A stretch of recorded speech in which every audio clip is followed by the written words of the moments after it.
What's up, Urban Eden family? Hey y'all. It feels like it's been forever since we done did a video, right? I mean, what do you mean? Like since we sat down and did a video? Since we done did a video for the YouTube It's probably channel. been since we've been in the store maybe or something. Yeah, we have not talked to y'all in a minute. We have not updated y'all. We have not just spoken. I mean, we posted videos, but we just really have not just us two just been in front of the camera like we used to do. Mm-hmm. So we've had a lot happen in the business. The biggest news that just happened was that we recently just closed on a $1.2 million investment into the business of Urban Eden, to fund growth and all those types of things. So we kind of want to just go dive deep into that, tell you about the story of how it came into fruition, maybe answer some questions because people are probably going to ask, like, how did you get it? Mm-hmm. What were some of the things about it? And so who's gonna start? I guess I could start because he's really the deep diver, and I know all the shallow the surface information. Yeah. So I always got to start off like with our beginning, like even when I tell our story about us being at Urban Sprout Farms, and through our being at Urban Sprout Farms, doing a market there, we met a gentleman named James Harris there. And James Harris, in conjunction with Jonathan Tesher, they actually had a cohort that was that they were hosting down at the AUC, and this was about 3 years ago at this point, I think. Yeah, around the time when we opened up the store. Okay, around the time, so like 2019. Yep. Right now, y'all know it's 2022. It's 2022 this year. It's April 2022. It's right April 2022, and so in 2019 we joined this cohort, and we had already knew about the cohort, but we joined it. And James just really thought, he was really interested in our business, and he knew of some investors, so he introduced us to an investor, and like he introduced us, and it was really like a dating process. So he introduced us to this guy, and we were super, super green at first. And we met him. Was that 2019? Oh, 2020. No, that was 2020. So this was like July 2020. Yes. We got introduced. Then we went to dinner. And we were so green. And I remember, so we were so green. And I think that one of the biggest things that I remember from the meeting was us talking about whether or not we wanted to be like a legacy type of company, or if we wanted to be a company that like sold. Was that the difference? Like one was like legacy. I think he was just saying like, do you want to leave a legacy as far as like passing down your business or like. And then he also was giving us principles about just like showing off the business. Right. And so it was foreign to us. Like even when they mentioned investors, like we had heard a little bit about investors, but we honestly didn't know this world because we've never done it before. Right. So it was really interesting, a lot of the things that he was talking about. But when he mentioned the legacy, it was like really a question that we had to ask ourselves, because of course, like when you do start a business, you think like, okay, well, I'm gonna have this business for forever and I'm gonna pass it down to my children. But I know that personally for us, like we've had a lot of like hard days within the business. And it's just like, we feel like it's kind of unrealistic for us to expect our children to take on this business. And we just figured that we could leave them a legacy in another way, but still Urban Eden will always be a thing. So that was introduced to us. Yeah, that was just kind of like that first conversation of just kind of got us kind of thinking on a different level. Mm-hmm. You know what I'm saying? Because remember, 2020, we was experiencing massive growth. Like we was experiencing COVID. We were behind on orders 2-3 months. So like we were in the trenches. So like when he met us, I was literally in this dirty apron, and he just looked at me and he was just like, yo, you got to get out of this apron by time like December comes. So that's where the next part of the story goes is we met one of the lead investors in July of 2020. Mm-hmm. We didn't reconnect with them until like the end of the year of 2020. Yeah, because COVID was going on. Yeah, COVID was going on. So they kind of wanted to just see how we ended out the year and just kind of wanted to just see what was going to go on and what was going to transpire. So that's when we met up with them again, and we started to meet with them at the end of the year. So we met up with them at the end of the year. Mm-hmm. We end the year, so you guys know if you go follow and look at our videos or whatever, we ended the year in revenue of $2.6 million in 2020. Mm-hmm. So top of 2021 comes, more interest, starts to happen from them. We start the year off pretty good and strong, and then that's when we receive our LOI. For those of you who are very unfamiliar with this whole investment process or just LOI just means a letter of intent. So they gave us a letter of intent stating that they wanted to invest a certain amount of money into us, into the business. So honestly, let's just talk about like our feelings around like the process. Oh my God! Like you start, man, he was the craziest. Excuse me, y'all. I'm just dealing with this pollen right now. But when we got the LOI, like I had so many emotions in my head. Like I was consulting so many people. I was consulting like we have a CFO, friends, financial friends, and it wasn't like just any person. Like these are people that I like respected, reputable people in the financial industries. Like, because now we start dealing with valuations, we start dealing with equity, due diligence. Like you start dealing with all of these terminologies that you really are kind of not like, privy to. I'm not even gonna say privy to, but you're just not used to this. And again, I mean, you see what we look like. We are both African American entrepreneurs, young entrepreneurs. We're 30 years old at the time. I think we were 29. You know what I'm saying? So I had so many emotions. Like, do I want an investor? Do I want to do this? Like, are they valuing us right? Is the valuation right? Because then it's like they're valuing us at the time, and I'm like, well, is this correct? Then I start getting other people's opinions and stuff, and they're like, well, no, they're not valuing right. They're not doing this. They're not doing that. We were also kind of hung up on the concept of like people thinking that we were sellouts as well. I think that was one of the biggest things. That was a big thing. I will say for me personally, I don't know if I was necessarily like that was the top of my mind. Not the top, but it was just something that kept. It was something that we were concerned about. But honestly, an investment is, of course, we're still majority owners with our investment.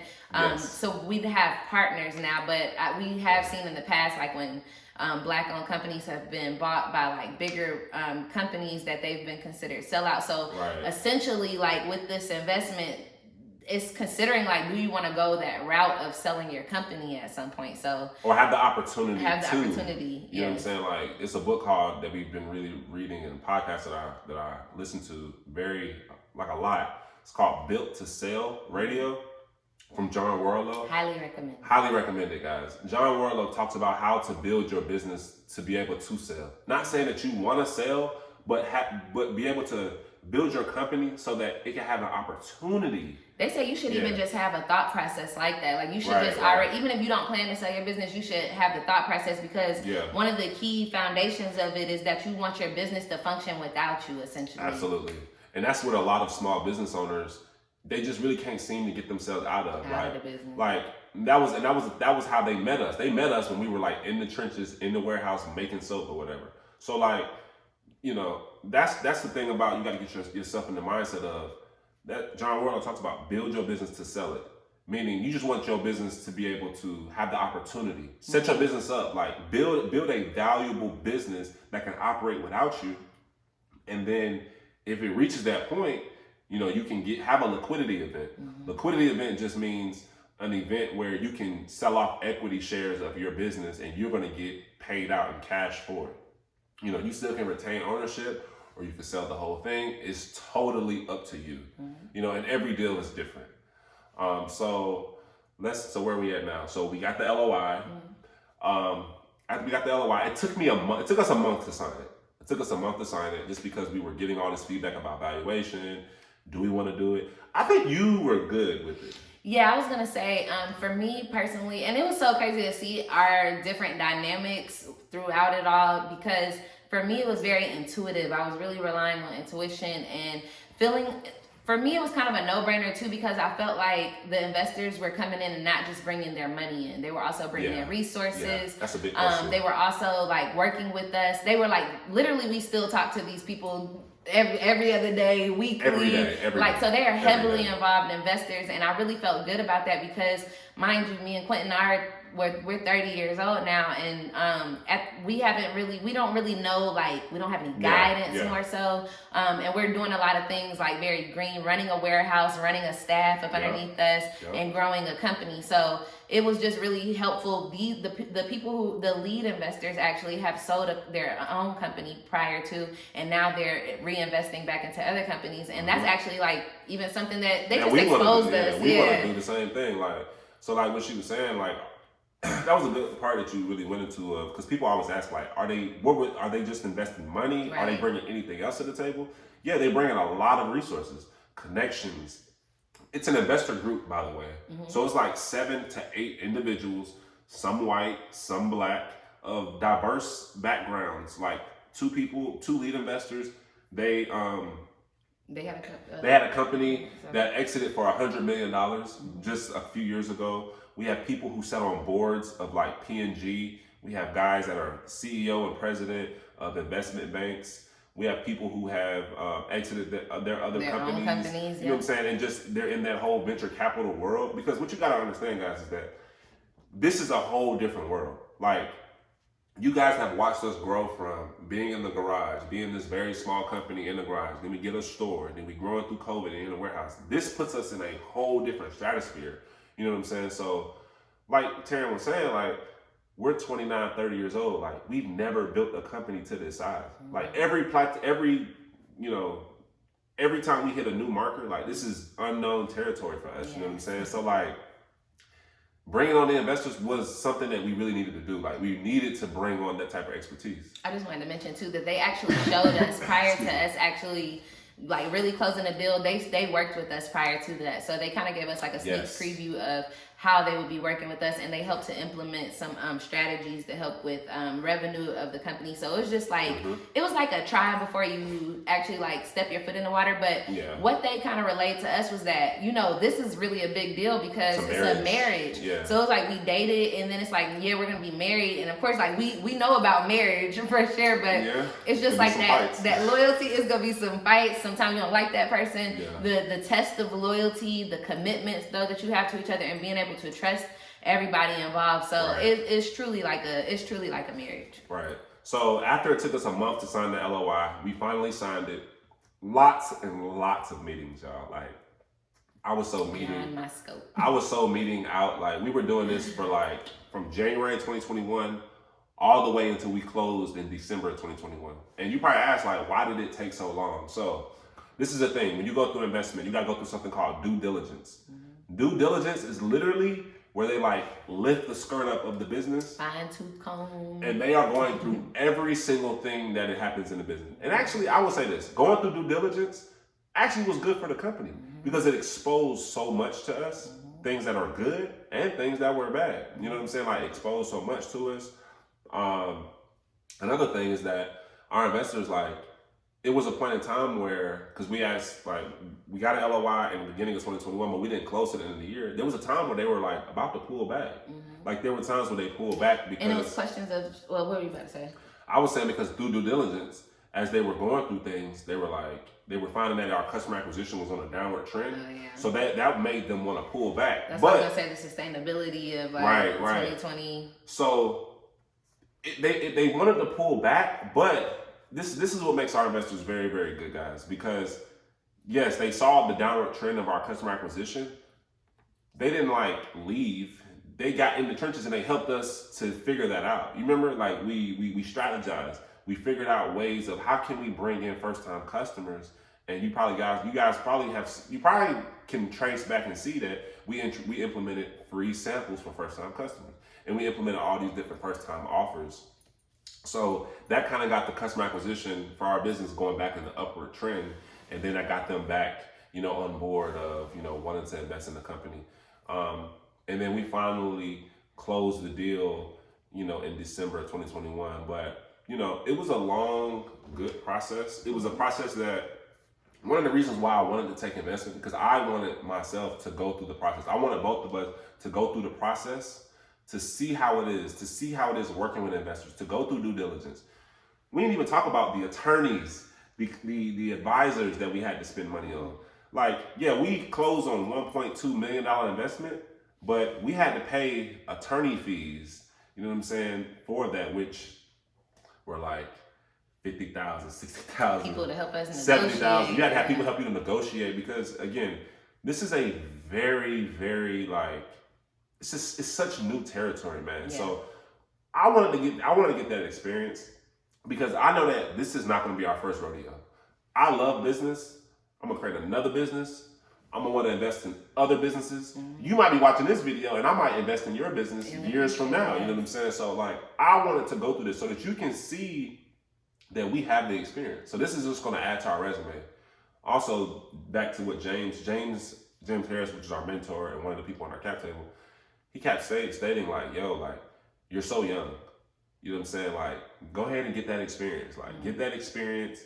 You know, these people are now a part of your network. We literally have like people who have seen hundreds of millions of dollars, people who have seen billions of dollars, work with billion-dollar companies that are now a part of our network. Right. We can literally call them up right now as we speak and right now, and they will answer. They've come out to the warehouse. Come to meet us and all the types of things. So it's really been interesting, like really the scope and when you really look at what's going on.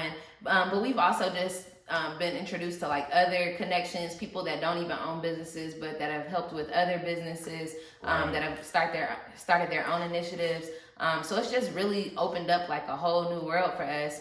And then you want to talk about imagine us on the carpet, like looking out. And I don't know if you want to talk about like since we got our investment, like things that we plan to implement. Things we plan to implement, and do with the money. So like one of the things, and this is a very transparent thing. So like we are a Black company. Mm-hmm. You have heard about the troubles that Black companies have with trying to get access to capital, loans from banks. We were getting denied loans from banks, even though we could show millions of dollars of revenue in our business.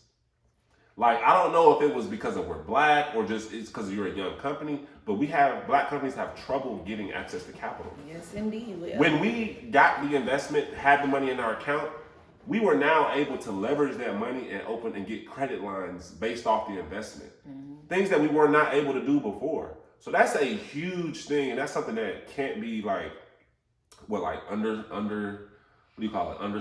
or you know what I'm saying? Like you can't like understate that like fact, underestimate or whatever. Like having that capital really allowed us to get more capital, you know, through the banks and through other financial institutions, which is a huge thing because, you know, that money now it's on our balance sheet, you know what I'm saying? It beefs up it really beefs up the strength of the company, you know what I'm saying? Like for our employees, it's a big thing. We were able to like give raises to like a lot of our employees around that time because we wanted to boost morale, you know, just within the company. We let them know, of course, before any of this happened.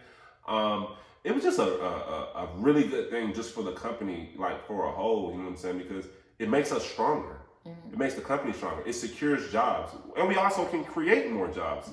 And going back to what you said, like what we're going to do with the money. Yeah, we can add more talented people onto our team to build like our more like high level team, people that can help to bring in revenue. We're thinking of like marketing people, product development people, because as the brand just continues to elevate, of course, we want to continue to elevate with our operations. And even speaking of operations, like with our warehouse operations, we're definitely looking to make our fulfillment process more efficient, and then also our labeling process. Oh yeah, we just want to introduce more technology into our processes. Because you guys gotta remember, we're a handmade company. Yes, and that's what I was gonna say. So as we continue going forward as well, we want to implement like things that are gonna help us be more efficient in our production, but we're still gonna provide quality things that are done by hand still for the most part. Like when it comes down to manufacturing the products, like actually making everything is going to be done by hand. But when we talk about like putting labels on bottles and actually shipping things out, a lot of those things can be more automated. But trust and believe when it comes to the formulas that they will stay. This girl right here will still be checking every formula, looking at everything and leading all product development. And then, so the formulas will stay the same in hands. Real hands will always be touching your products and making your. That's a big thing for people. Like, is the product going to change? Mm-hmm. Like, what's going to change? Like, guys, like, one thing that I will say that the investors have done, like the whole team, is like, they have not messed with our product. Right. Like, they have helped with operations, financial stuff. But when it comes to our sauce, which is the product, they stay away from that. Like the only thing that, you know, we talk about in regards is just the packaging and perfecting the packaging and getting better with that. And like you said, the operational processes and all that type of stuff. So y'all ain't gotta worry. Your product is gonna be the same quality. You know what I'm saying? It's gonna get out faster. It's just improvement, man. This is a good thing for the company, man. It's a good thing for our community, a good thing for our employees. Like, the amount of exposure that like our employees have, been able to like being exposed to, like, especially like our managers, like we've exposed them to a lot. We've been exposed to a lot. Like we've learned like so much. Like I'm just grateful. Like, and it's good to have the backup and the support of some of the people who are part of our investment group. These are very experienced people within business, people that are all older than us, and definitely helping to be a great guiding light to how do we continue to function and flow. Of course, we were going to continue to move, but then I think we were kind of getting to this point where we felt like we were like moving in the dark, like we were like uncharted territory. Yeah, like we just didn't know where we were going, and the company is like literally it's a multi-million-dollar company. It's just it's just getting bigger because like I said, we did 2.6 million in 2020, and then we ended up doing 4.4 million in 2021. So like the company is just continuing to grow. Like you always say, like it's beyond me. Like it's starting to become beyond us, and it's starting to become where you have to bring in other resources. Like if you want to grow, you cannot do it yourself. And that is the number one problem with small businesses and small business owners, is that you try to do everything yourself and then you don't really like reach out for help and things like that. And the crazy thing about our investment, we never was looking for investment. No, we weren't. So it was just like everything was like, and that's why I said I trusted my intuition a lot, because a lot of things seemed like it was like divine alignment. Even to this day, a lot of the things. I always say that. It's just everything just always seems like divine alignment. Like even starting a soap company, like Clinton said, it's beyond me. I said that I wanted Urban Eden to be a household name, and it's just like, even when I said that initially, you could never really fathom all the things that are gonna come with it. And so just to see what we've garnered so far has just been amazing. Now, do not be mistaken. This is not all peaches and cream. Of course, nothing in entrepreneur is ever peaches and cream. Of course, like the work is definitely much more intense. We have much more riding on us now, because it's not just us that it relies on and falls down on, but there are shareholders within the business. But then too, like our employees as well. Like it's everybody. Like it's so many connected parts. You know what I'm saying, to the business, that like a lot of pressure is riding on you. But again, we have the support though. We have support. We have resources behind us. It's just it's a good thing. Like it's a good thing. And to go back to one of the questions, not a question, somebody might have this, like, what does our day-to-day look like now? Like, since we got investors, lots of meetings, like weekly meetings. Yeah, I'm in all the meetings. But like, it's made me a better entrepreneur, because like one of the things that we do is that we monitor everything by the week. Like, and there are several meetings every week. And sometimes it gets redundant, but it really keeps you accountable. You know what I'm saying? Like, you can't procrastinate. Procrastination has been eliminated. That's one thing. Like, we have eliminated procrastination. Like I said, accountability.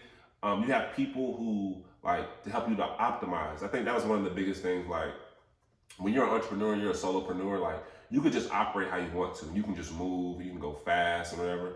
I can't move as fast as I used to, but it's not a bad thing, because a lot of times in the past, like with moving at that speed, sometimes you make mistakes and you just do things that, you're just doing things and you're not even really thinking and strategizing as to like, what are the financial implications of this? Yeah. What are the implications of this? But with having the investors and a board, we have a board. Mm-hmm. We have a 5-person board, me and Terrell on the board, 2 lead investors on the board, we have another person on the board. Now that you have a board, you bring issues to the board. You bring big decisions to the board, and we all weigh them out. Mm-hmm. And that's a council. I think that's a good thing. Mm-hmm. The council is always. It's not a bad thing. You know what I'm saying? It's not a bad thing. Wise counsel. Wise counsel, because we weigh everything out. Mm-hmm. And I want to say this. And you already said it. We are still majority owners. We run the company. It is our company. And we still got a lot of work to do. A lot of work. And we do finalize still a lot of things to make sure. Everything goes to us, because they have to lean on us. Right. We created this company from scratch from the beginning. We know it like the back of our hand. So they only give us like, advice, or like, maybe you should do this, maybe you should do that. But it's never like telling us what to do. You know what I'm saying? Like, again, these people everyone's older than us, so it's wise counsel. Mm-hmm. So we just wanted to make this video just to kind of like give everybody like a perspective of our perspective, of Yeah. a viewpoint. Yeah, just to shed some light on how the investment process went, and honestly, for anybody that might be considering this in the business, we just wanted to make a video, just so you can kind of get an idea and know that we've been through it. There are other people that have been through it, and that's not something that you necessarily have to be scared of. You just want to be very diligent in the things that you do. And before we end, I do want to just say shout out to this guy right here. I know he got a football in his hand and wears a hoodie, but this dude really handles like a lot of operations within the business, and handles a lot of like those meetings and things. Like, you know, me, I was relying on intuition, but this guy here has all the conversations and the logic and, you know, all of that. So I'm super thankful. It's been like really, really good to have like a partner, so that like I don't take on a lot. He take on the majority. Get a partner, y'all. Like, a lot of people who start businesses, smart partner. A lot of people who start businesses are very artsy. You're into the product that you started, but you don't have that side of like marketing and business and operational. Like, you need that person in your business. Like, either they're gonna be a business partner or whatever. So if you guys have any questions, like, feel free to hit us up. Like, one of the things too, like, through the journeys, that we wish that we had more people who had went through this type of process, so that we can talk to them. It wasn't too many people that we could really talk to, because not many people have really reached this level of business or even went through it. Like, so if you got questions, comments, concerns, hit us up, DM us. Drop them down below. Like, we'll answer them best of our ability. Any updates in the business? We're still going strong. We're still shipping out orders pretty fast. The business has just been growing, man. Yeah. Like, it's just been growing. Like, it's been good, smooth sailing. We got, you know, good deals, good sales that we always have in. We're good as people.